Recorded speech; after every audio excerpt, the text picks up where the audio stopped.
for the fofo. This for the fofo.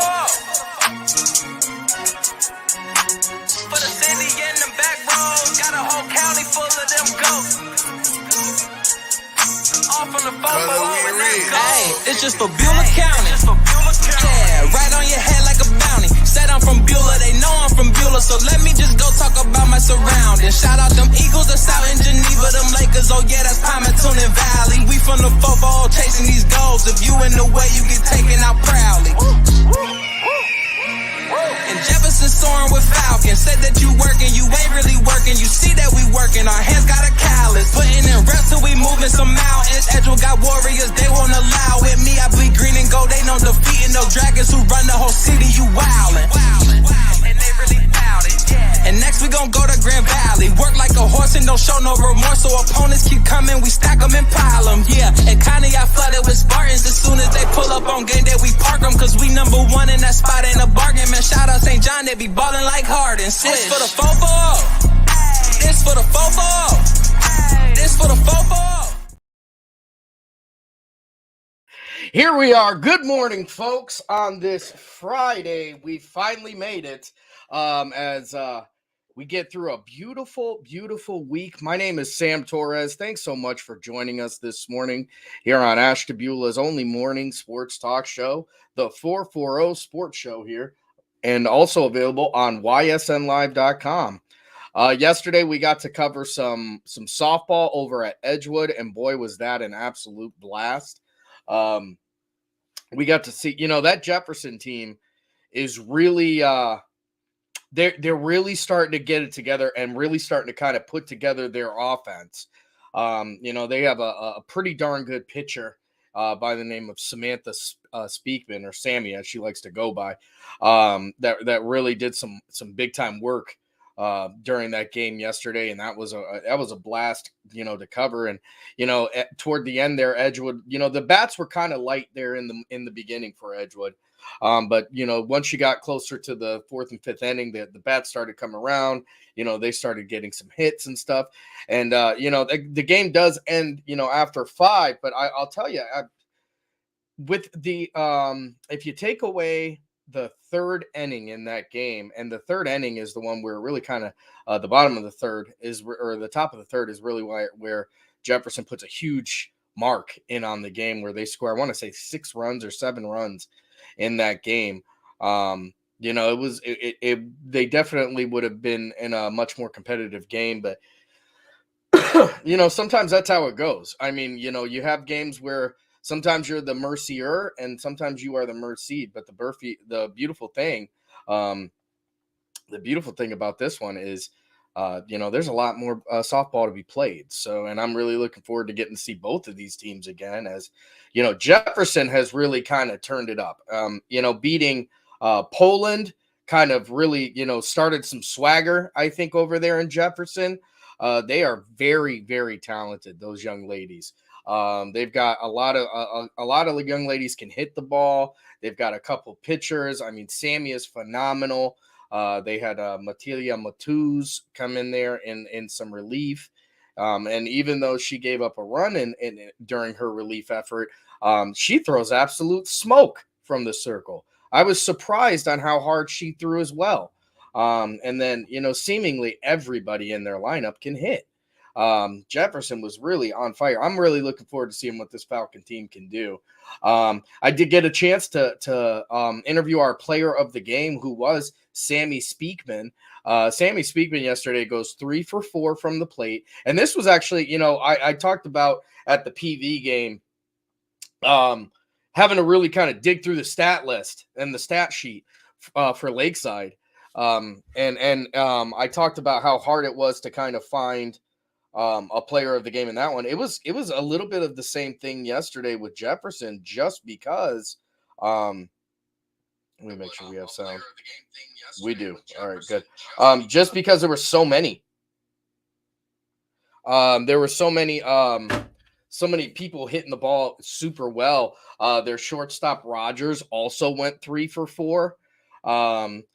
They had a couple other girls with 2 RBIs, and it was just, there was a lot going on. But at the end of the day, Speakman going 3 for 4 with an RBI, a stolen base, and then striking out 10 for the circle. She's going to end up being our player of the game yesterday.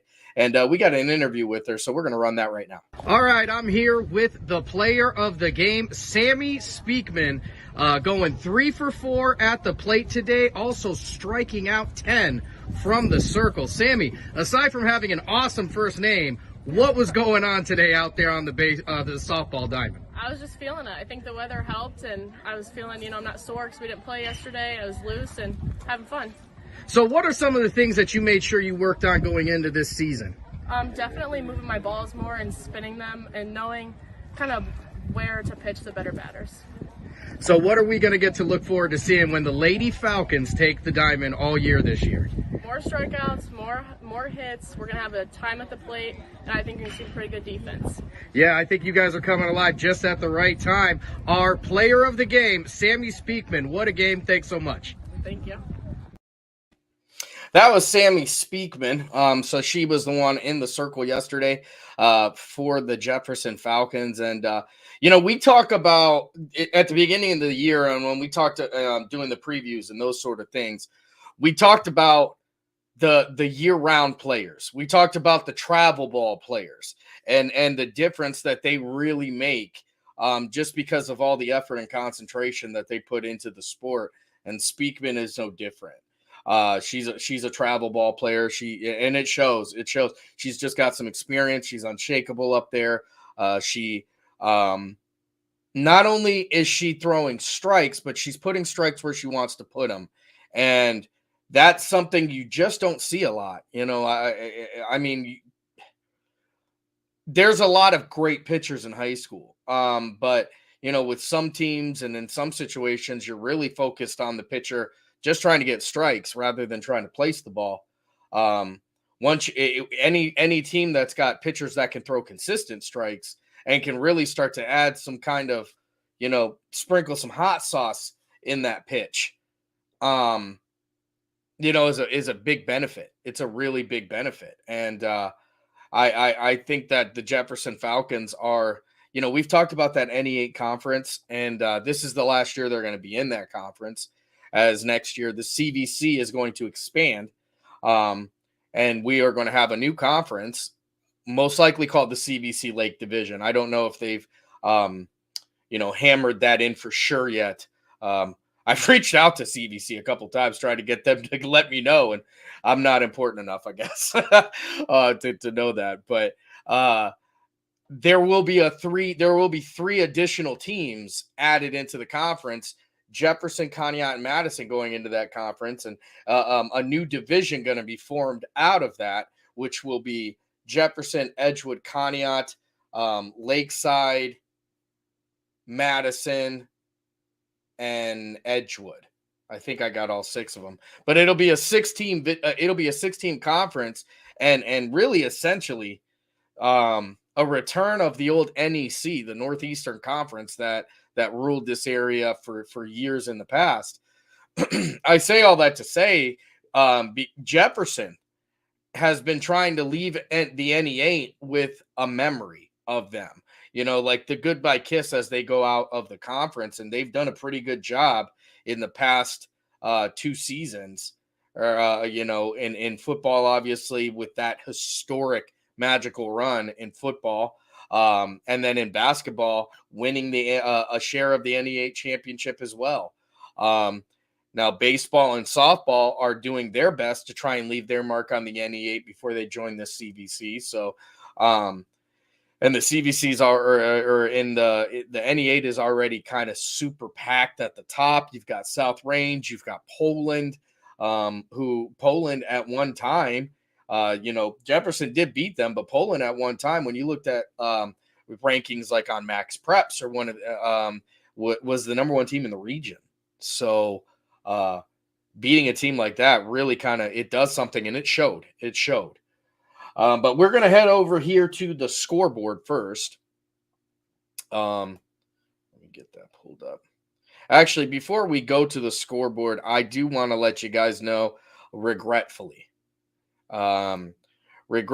we will not be broadcasting this event tomorrow. Unfortunately, some situations have arisen where they're not going to be able to get the broadcasting done. There's not going to be a place there's not going to be a way for us to broadcast there tomorrow. So we won't be able to broadcast this event, which, I'll be honest with you, it stinks. I was looking forward to this. I had a really great commentator that was going to join me on this one, in Elvis Torres, who knows just a ton about boxing, and it was going to be a great one. It's for a phenomenal cause too. The fight to unite for autism. This one isn't going to happen. Like I said, I don't want to spend too much time. I'm not going to harp and get all long-winded about it. We won't be broadcasting this one, unfortunately, but I do want to, I'll just let you guys know, there will be boxing on here sooner than later. It's a sport that I absolutely love to call, and I can't wait to get back to calling. Unfortunately, this is not going to be the one that reignites that flame. I've heard whispers of some other events that are going to happen here in Ashtabula, and that'll be fun.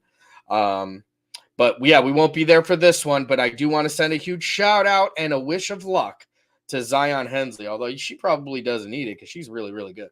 So, the truth of the matter is she is a young lady that we're going to see in the Olympics here very, very soon.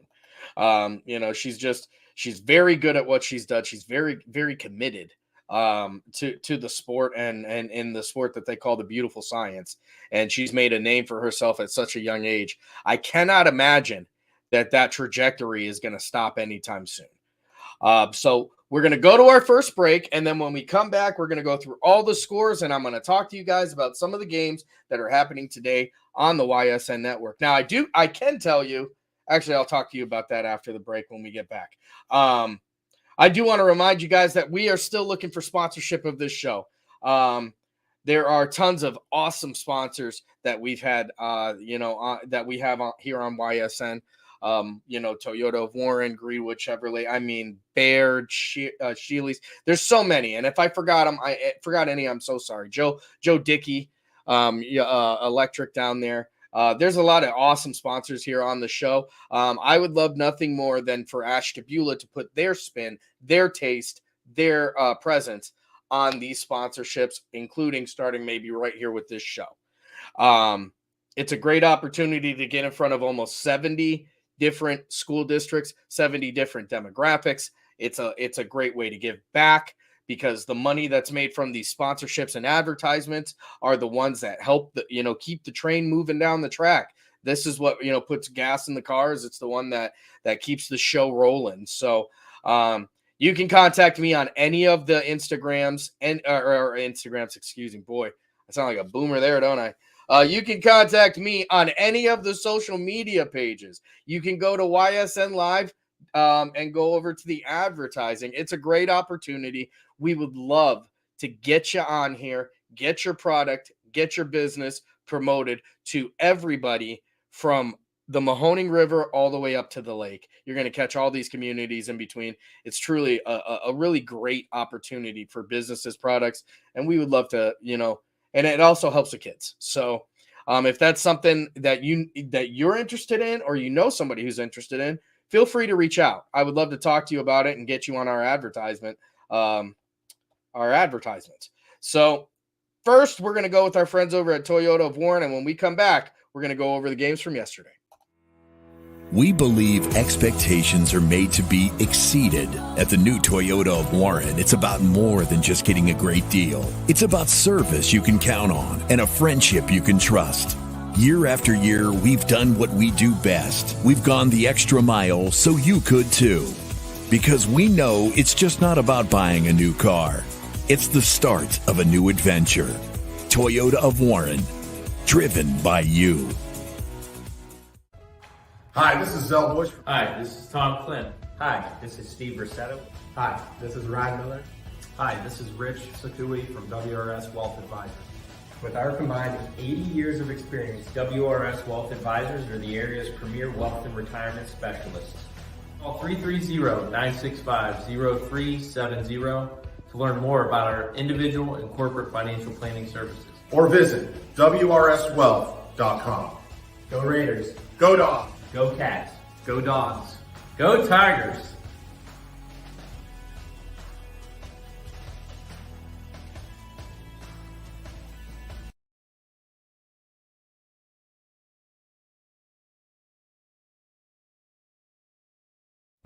Jimmy Sudman here, Director of Isle, Purple Cat, and Golden String. We are happy to support YSN and two of my favorite people, Scotty Mincher and Super Dave O'Malley. We are an agency that provides services for adults with disabilities. We infuse humor, passion, and joy into their lives. If you know of any folks with disabilities that need our assistance, please contact us.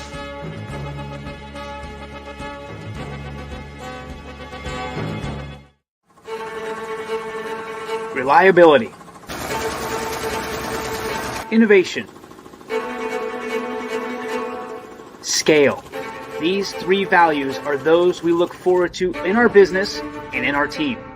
If you're ready for a reliable employer who looks constantly to think outside the box in big ways, we're ready for you. Apply now. Help us push the envelope and deliver success. Envelope 1. Take that one extra step. Winter, spring, summer, and fall. Mill Creek Metro Parks is your park for all seasons. Make a memory in the park. Plan your visit today at millcreekmetroparks.org.